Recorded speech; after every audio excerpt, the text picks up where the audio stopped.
किशनपुर गांव में सुधा नाम की एक औरत रहती थी। उसकी दो सौतेली बेटियां थीं, मधु और रानी। दोनों बहनें बहुत ही होशियार और समझदार थीं, लेकिन सौतेली होने के कारण वो सुधा को फूटी आंख नहीं सुहाती थी। सुधा उनके हर एक काम में रोक टोक किया करती थी। एक दिन सुबह सुबह मधु और रानी स्कूल जाने के लिए तैयार हो रही थी। तभी सुधा जोर से चिल्लाकर बोलती है, कहाँ जा रही हो तुम दोनों? काम क्या तुम्हारा बाप आकर करेगा? आप पिताजी के लिए ऐसा क्यों बोलती है माँ? वो बेचारे तो इस दुनिया में भी नहीं है। माँ, सारा काम कर दिया है, तभी हम स्कूल जा रहे हैं। बढ़िया ही स्कूल जाने वाली। स्कूल जाकर कौन सा कलेक्टर बन जाओगी? पहले खाना बना, फिर जहाँ जाकर मरना है मर। माँ, तब तो हमें स्कूल जाने में देर हो जाएगी। उसकी बात सुनकर सुधा मधु को एक थप्पड़ मारती है। तुझे सुनाई कम पड़ता है क्या? जो कहा है वो कर, नहीं तो तुम दोनों का स्कूल जाना भी बंद करवा दूंगी। दोनों बहनों के लिए पढ़ाई बहुत ही अहमियत रखती थी, क्योंकि वो जानती थी कि पढ़ लिख कर ही जीवन बदला जा सकता है। इसलिए उन्होंने सुधा की बात मानी, फिर स्कूल गयी। ये अलग बात है कि देर से स्कूल पहुंचने के कारण मास्टर जी से उन्हें थोड़ी डांट भी पड़ी। पढ़ाई खत्म करके जब वे दोनों स्कूल से लौटी, वो दोनों अभी सांस भी नहीं ले पाई थी कि फिर से सुधा ने पूरे घर के बर्तन और कपड़े उनके सामने डाल दिए। कर लिया ना पूरे दिन स्कूल में टाइम पास, चलो अब दोनों काम पर लग जाओ। जी माँ। देखो, माँ कहकर मुझे मत बुलाया करो, मैं तुम्हारी माँ नहीं हूँ। और हाँ, ये काम खत्म हो जाए तो रात का खाना भी बना लेना। पूरे दिन की थकी हारी दोनों बहनें काम में लग गईं। काम खत्म करके वो दोनों खाना खाने बैठती ही हैं कि तभी उनका सौतेला भाई गुड्डू उनको परेशान करने लगता है और उनको खाना नहीं खाने देता। पहले तो वो उसे समझाती है, लेकिन वो नहीं मानता। तब रानी गुस्से में गुड्डू को एक थप्पड़ मार देती है। गुड्डू जोर जोर से रोने लगता है। गुड्डू की आवाज सुनकर सुधा भागते हुए आती है। क्या हुआ गुड्डू, तू रो क्यों रहा है? माँ, रानी दीदी ने मुझे थप्पड़ मारा। ये सुनकर सुधा गुस्से से भर जाती है और वो रानी के बालों को पकड़कर खींचते हुए बोलती है, तूने मेरे बच्चे को हाथ कैसे लगाया?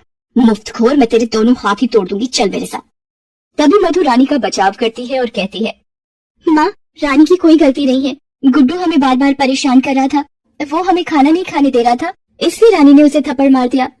बड़ी आई मधु की वकील बने। अच्छा, एक दिन रानी खाना नहीं खाती तो क्या भूखे मर जाती? चल अब इसे मैं बताती हूँ। 2 दिन तक कमरे में भूखे प्यासे बंद रहेगी, तब इसकी अक्ल ठिकाने आएगी। सुधा रानी को कमरे में बंद कर देती है और बाहर आ जाती है। रानी बेचारी भूखी प्यासी कमरे में बंद रहती है। रात को मधु धीरे से रानी को 2 रोटी और चटनी खिड़की से कमरे में देकर आ जाती है, पर सुधा मधु को कमरे के बाहर देख लेती है और फिर दोनों को बुरी तरह से मारते हुए बोलती है, चोरी सीख रही हो तुम दोनों बहनें? तुम्हें क्या लगता है मैं अंधी हूँ? मुझे नहीं दिखता तुम दोनों क्या कर रही हो?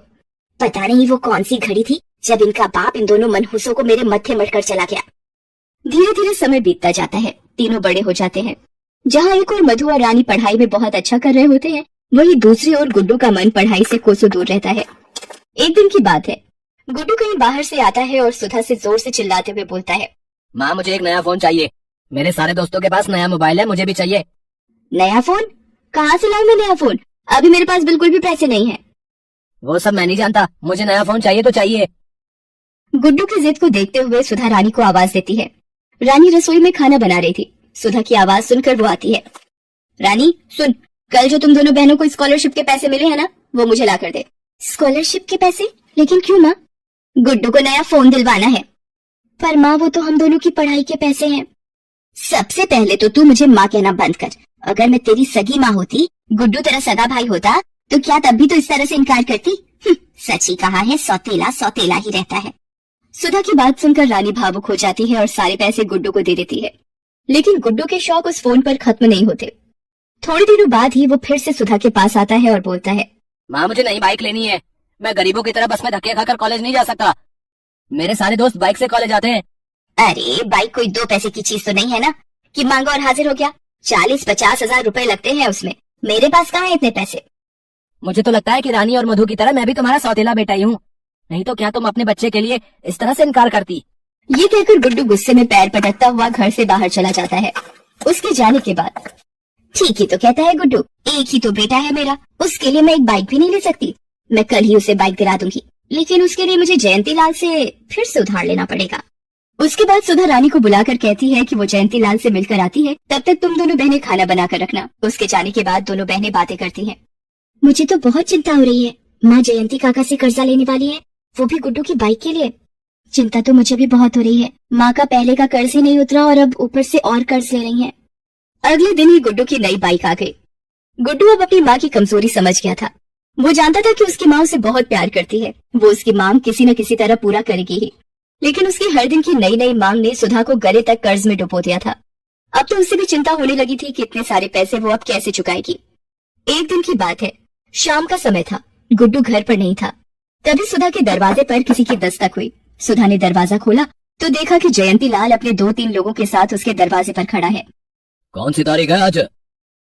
3। कितने महीने हो गए तुम्हें ब्याज के पैसे दिए हुए? वो मैं जल्दी ही चुका दूंगी, थोड़ी मोहलत दे दीजिए मुझे।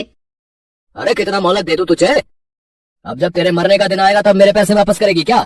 जयंती लाल के मुंह से अपनी माँ के लिए ऐसी बातें सुन दोनों बहनों का पारा चढ़ गया।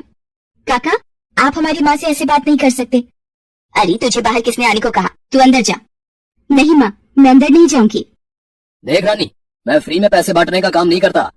तेरी माँ ने मुझसे कर्ज लिया है, वही मांग रहा हूँ। कर्ज लिया है इसका क्या मतलब? कि हम आपके गुलाम हो गए? आपका जो मन में आएगा वो कहेंगे हमें? काका, हम आपके सारे पैसे धीरे धीरे करके लौटा देंगे, हमें थोड़ी और मोहलत दे दीजिए। जयंती लाल ने एक और तारीख दे तो दी, लेकिन साथ ही ये कहा कि हर एक महीने की इस तारीख को ब्याज के पैसे नहीं दिए तो अंजाम भुगतने के लिए तैयार रहना। दूसरी ओर गुड्डू को जब ये सारी बातें पता लगी तो वो उल्टा सुधा पर ही चिल्लाने लगा। अरे क्या जरूरत थी तुम्हें इतने पैसा उधार लेने की? एक तो मैं हूँ जो कटौती में अपना जीवन काट रहा हूँ, एक एक चीज के लिए तरसता हूँ, और एक तुम हो जो लाखों का कर्जा माथे पर लेके बैठी हो। अरे तुम तो आज ही कल मर जाओगी, फिर ये सारा कर्जा मेरे माथे पर छोड़कर जाओगी तुम। कहाँ से चुकाऊंगा मैं ये सारा पैसा? गुड्डू की बात सुनकर सुधा की आंखें भर आई। जिस बेटे के लिए उसने इतना सब किया वही बेटा आज उसे भला बुरा कह रहा है। वो ये सदमा बर्दाश्त नहीं कर पाई और उसे गुड्डू के सामने ही हार्ट अटैक आ गया। लेकिन गुड्डू माँ की परवाह किए बिना अपनी बाइक से घूमने निकल गया। मधु और रानी अपनी माँ को लेकर अस्पताल आई। कुछ दिन अस्पताल में रहने के बाद सुधा की छुट्टी हो गई। वो तो भला हो दोनों बहनों के स्कॉलरशिप के पैसे और उन दोनों के हाथ की अंगूठी का, जिसे बेचकर उन्होंने अस्पताल का सारा खर्च उठाया। उन दिनों दोनों बहनों ने अपनी माँ की खूब सेवा की, लेकिन गुड्डू एक दिन भी अस्पताल नहीं आया। सुधा की आंखें उसे खोजती रही, लेकिन वो तो अपनी ही दुनिया में मस्त था। सुधा के घर पहुंचने के बाद, माँ तुम यहाँ बैठो, मैं तुम्हारे लिए एक गिलास पानी लेकर आ रही हूँ। मेरी बच्चियों, तुम दोनों मुझे माफ कर दो। मैंने तुम लोगों के साथ हमेशा सौतेला व्यवहार किया, लेकिन तुम दोनों मुझे अपना मानती रही। अगर तुम दोनों आज ना होती तो शायद मैं भी नहीं होती। ऐसा मत कहो माँ। वो अभी ये बातें कर ही रहे थे कि रानी के चीखने की आवाज आई। सुधा और मधु अंदर गए तो देखा कि गुड्डू माँ के बक्से का ताला तोड़ रहा था, जिसमें माँ के कुछ पुराने गहने रखे थे। सुधा ने ये देखा तो उसे एक थप्पड़ खींचकर मारा। मार क्यों रही है मुझे? तेरे मरने के बाद तो ये मेरा ही है, चल मुझे दे। ये कहकर उसने सुधा को धक्का दे दिया। रेखा और मधु ने ये देखा तो खींचकर उसे भी थप्पड़ मार दिया। माँ को धक्का दिया तूने? तेरी इतनी हिम्मत कैसे हो गई? उसकी हिम्मत मैंने ही बढ़ाई है बेटी। उसकी हर जायज नाजायज मांग को पूरा कर। लेकिन अब नहीं। निकल, अभी निकल तू यहाँ से। आज से मेरा कोई बेटा नहीं, मेरी सिर्फ 2 बेटियां हैं, 2 बेटियां। ठीक है जा रहा हूँ। मुझे भी नहीं लगा तुम भिखारियों के पास। सुधा ने गुड्डू को घर से निकाल दिया। तमाम उम्र जिसने जिन बेटियों को पराया समझा, वही उनकी अपनी निकली। रेखा और रानी ने काम कर धीरे धीरे माँ का सारा कर्ज उतार दिया।